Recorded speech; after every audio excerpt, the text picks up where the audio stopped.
Welcome to American Dreams, Keys to Success, with your host, Alan Olson. Welcome back. I have here today with me John Hare. John is the CEO of Adaptive Planning. It's a Silicon Valley growth company here focused on performance management. Welcome to today's show, John. Thank you, Alan. Great to be here. So, John, give me some of your background before you got into the CEO position. Well, I grew up in a small town in Wisconsin. Went from there to Boston. Went to undergrad at Harvard. Worked at Bain & Company Consulting for a couple years. Went back to business school. And that was in the Boston? In the Boston office. Okay. So spent about 10 years in Boston. Fun town. Then I went into consumer marketing. So I worked at Johnson & Johnson on children's medicines and Tylenol, adult Tylenol, children's Tylenol, products like that. And it was a job that brought me out here to California, working with a tech publishing company called Ziff Davis in the mid-'90s, and I've been here ever since. And that brought me to the technology industry, to Silicon Valley, and ultimately the internet and to the cloud today. So you've been primarily focused in the technology companies then, the .com era. I have, and really focused on companies that are growing and looking to scale to the next level. And that's where I've had the most fun and the most success. I want to rewind. What did you do at eBay? Well, eBay I joined very early on, relative to the size it is today with thousands of people and billions of revenue all over the world. I joined eBay when it was predominantly a collectibles company focused on Beanie Babies, Pez dispensers, coins, stamps, trains. And eBay at that point wanted to grow beyond collectibles to what we called practicals, hard goods, apparel, computer, electronics, music, books, videos, things like that. And so I ran what we called the practicals area and grew that into a very, very large part of the business today.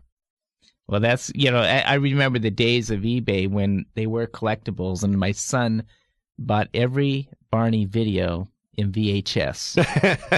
And it's supported by his mother. And I said, wait a minute. Don't you know VHS is obsolete? It was too late. The transaction had been done. Well, we appreciate the business. Well, let's move on. So now you're the CEO of Adaptive Planning. And what exactly does Adaptive Planning do? We are a high-growth company, 100% cloud focus. And what we do is help financial departments and mid-sized companies better manage their business. Budgeting, forecasting, planning, reporting, analysis. We help CFOs and their staffs better manage the companies. And we do it through software as a service. So it's all hosted, it's all cloud-based. And we do it with 1,200 customers around the world. And we're growing very rapidly.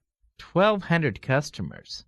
I heard that there was a latest poll was that Adaptive Planning was the 8th fastest growing company in Silicon Valley.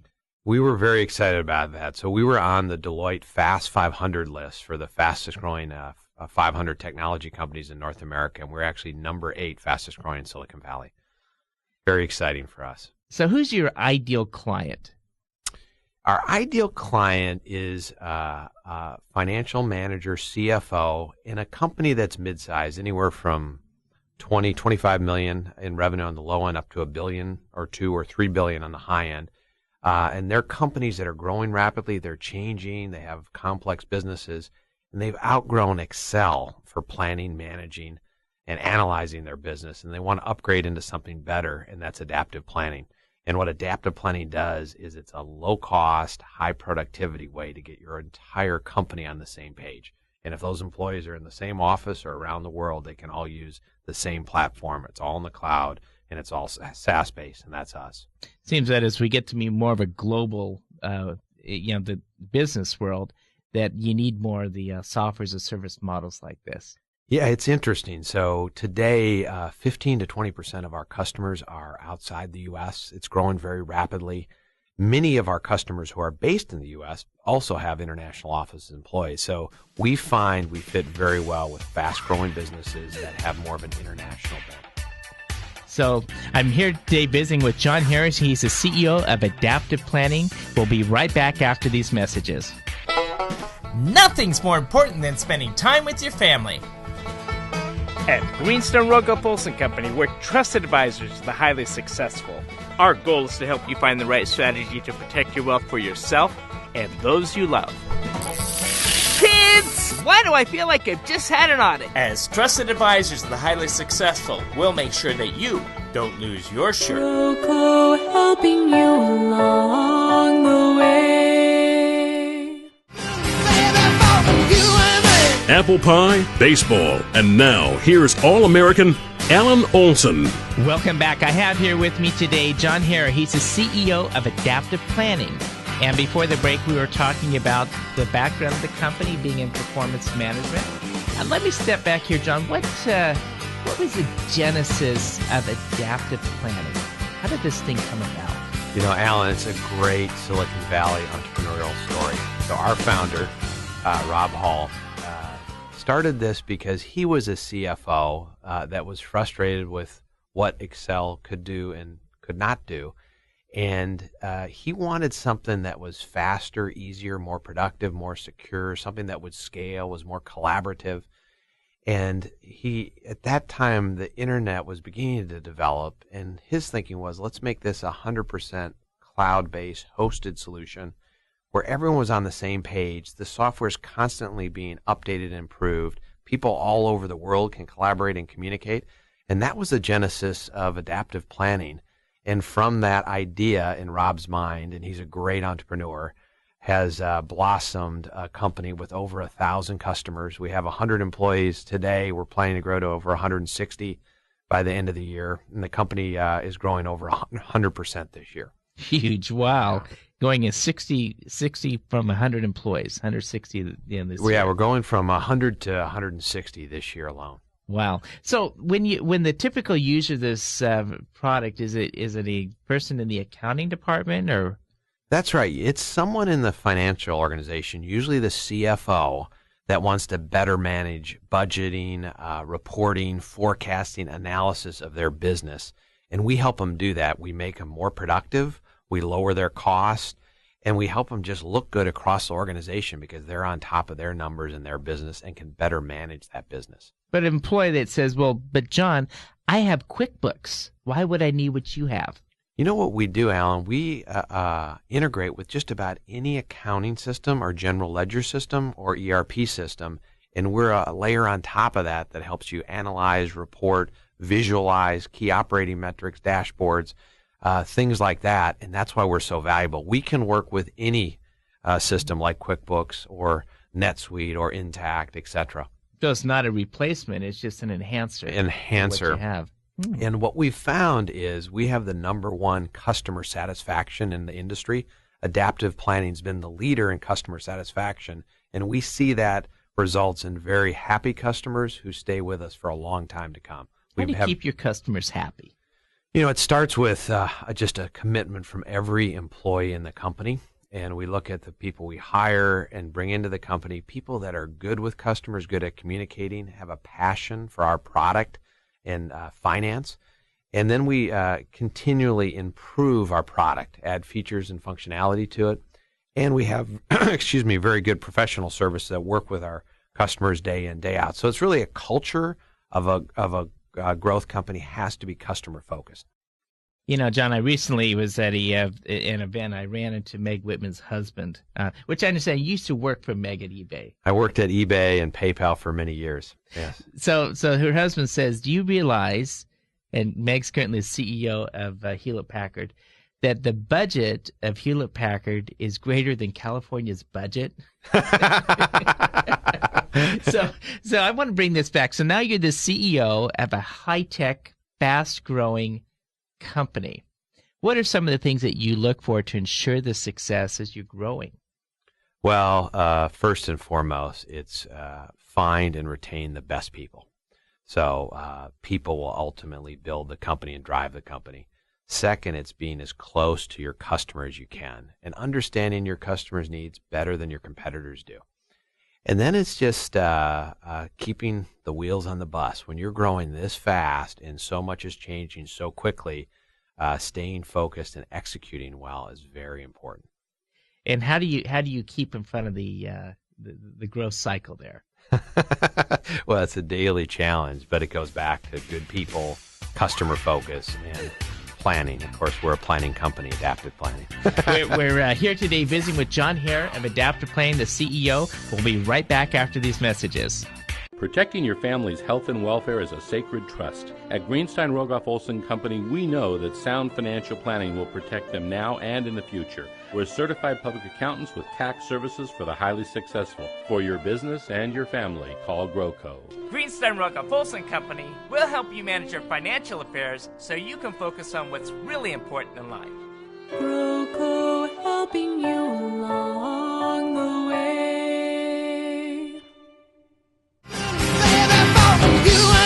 Apple pie, baseball, and now here's All-American Alan Olson. Welcome back. I'm here today with John Hare. John is the CEO of Adaptive Planning. He's also of Harvard MBA. And before the break, we're talking about his company, Adaptive Planning, the growth they're experiencing. And John, what's happening here in Silicon Valley with technology and the development, and how do you all fit into this?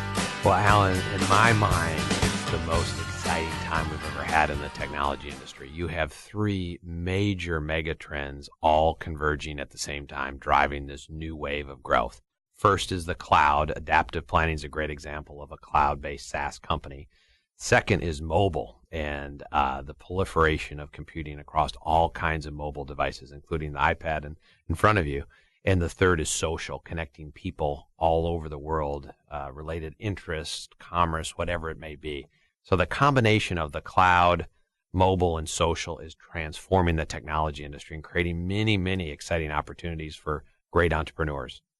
You know, with all this technology, I just think about what it was 5 years ago, 10 years ago. You know, I teach a class, and I asked the students, I said, you know, how many of you were using Facebook 5 years ago? And I thought no one raised their hand. They said, yeah, we were. It was invented 7 years ago. So, but you think about what that has evolved into today.